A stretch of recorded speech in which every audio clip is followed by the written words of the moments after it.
man with the fresh haircut, the fresh kicks, and excited to be with us now on the post-game show. Head coach J.W. Kieckhefer joining yours truly, Peter Frere and Justin Corrigan.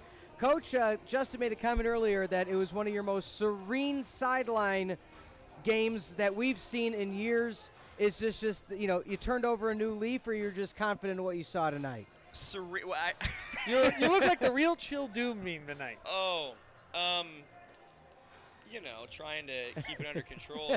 I guess you didn't see me crumple up a piece of paper and throw it into the stands in set two, because I did do that. So I thought that was one of those little molten volleyballs they throw out at CCIW tournaments. No. I did get a little upset with our level of play, maybe you should call it, in set two. So, it's easy to be the chill dude out there.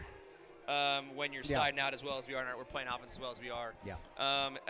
That's a great thing to see from our volleyball team, is our ability to play offense at a really high level. And I'm happy that we're able to get some guys in that deserve it from all their work in the practice gym. That was great today. But from that starting group, when they played a little 680 set offensively in set one, is pretty elite. Just really proud of the way we sat it out above. Looks like 85% here the entire day. So. That's elite offense, and if you can play elite offense, it's going to be pretty easy to win matches. I thought our defense was mediocre today, unfortunately. I think the first time I could say that all year, to be honest with you. Just in set one, we weren't digging the balls we normally do. Weren't putting as much service pressure on the team that we normally do, so a little bit disappointed there.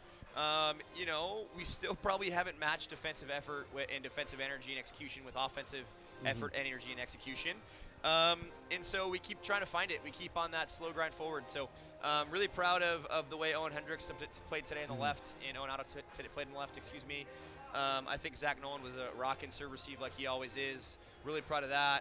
And Ryan Cholowinski is one of the best blockers in the country, and I think he proved that again today, going against those two middles and making some pretty elite blocking moves. Holding Lucas Barris to negative is pretty impressive. That kid's been hitting 500 basically on the season, and so to hold him negative shows how impressive our two middle blockers are at getting in front of middle blocker routes. Yep.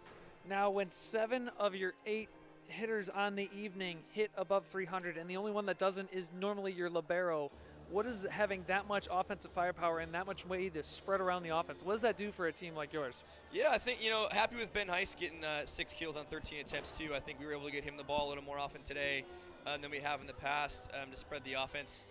8 balls to Huddy in the middle, 9 balls to Ryan Cholowinski in the middle. Ryan Cholowinski's got on fire here the last couple of matches with that offense. I think he's been 700 with both the last 2 matches. So we need that out of him. He's got that ability to go impact matches with his size, and for him to finally find the control and the patience at the net. I think one of the things he struggled with early in his career was he just wasn't patient enough as an attacker to let that ball get to him and then pick a spot. And really impressed with his improvement there. And Hudson Schweitzer is continuing to push forward and make his plays one by one and get better. We're excited to get Ethan Sprague back next week and get him healthy. Justin Ishii, you saw him today. He was healthy. So just really happy with our progress and where we're going. And it was awesome to see guys get in. Jack McDonald played libero for the last 2 seasons for us. He's back on the left. A little 280 piece. Pretty sweet. I think he served the ball well. He actually touched the ball really well too. It was great to see that. Ryan Kelly with a great serve from the baseline, and Josiah Flegger-Heron steps in, does some nice stuff, and out of system sets. You don't see middles handling the ball that often in volleyball matches, and he steps in, makes a great serve, and a great out-of-system set to score a point. So really proud of the way this entire team played today. Now, Owen Otto was named CCIW Student Athlete of the Week yesterday. Comes out tonight, 10 kills on 17 attempts, 471 overall. What has his level of play in volleyball done for this program so far in these last few games? Boy, I think he's just a special athlete. He's one of one. And the way he does it is so unique. Actually, those couple errors he hit, it was weird for him because he overturned 2 line swings, which, if you've watched a lot of Carthage volleyball, he likes to hit the line very hard, and that tends to be our top highlights is Owen Otto hitting the line. So to see him overturn 2 early with wide open swings was a bit interesting, but he is one of one. Very complete volleyball player. He passes, he digs, he serves, he scores. He's the new, OH1. He's the new security blanket for our setters to go find him and let him put balls away. And, it's so interesting the difference of Carthage volleyball from Matt Slavinsky, Carter Schmidt, to Owen Hendricks and Owen Otto. Yeah. And the way we play volleyball, it's the same system, but the way we play it is very, very different. And I think it's really cool, to be honest with you, to see the same system get played almost opposite and with different type of attackers with their strengths, and to be as consistent and impressive as it is. Owen Hendricks 8-0-10 today. Struggled early in the season off with offense, and we've really found a little bit in the gym to try to get him more consistent. And yeah, he's a pretty unique athlete as well in left pin there. Pretty awesome. We were talking about the Owens earlier in the broadcast. How do you diversify then where the setting's going when both Owens are in there? Is it truly the trust of your setters of whether it's Kolwitz or Maury to say, hey, set it to the correct Owen based on that situation? Or how does that kind of work? Because it's really turned into a new facet we've seen these past few games. Yeah, I think, and that's like, if you've been around our program, you've seen us use the left sides pretty heavily, right? That's what we want to do here at Carthage. We want to kind of run the ball quick to those guys, and whether it's the Bick over the top in the middle of the court or whether it's the go ball on the left pin, that ball gets to him quick, and they got to make some good decisions where it's going to go. Hendricks is over the block and can kind of pick it off where he needs to, and Otto is around the block and kind of pick it off where he needs to. So two different ways of doing it. There's a little bit of a system behind it in terms of where the ball goes, where, when it needs to. We're not going to talk about that publicly, but there's some systems behind it in terms of which hitter gets the ball in which situation.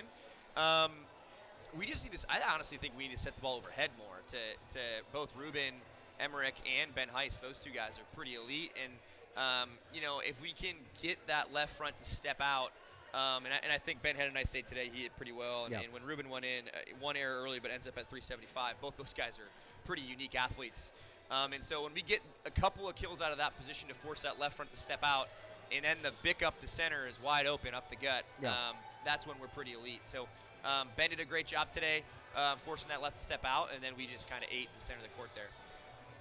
Finishing up now, Coach, how did you make sure you got the job done today?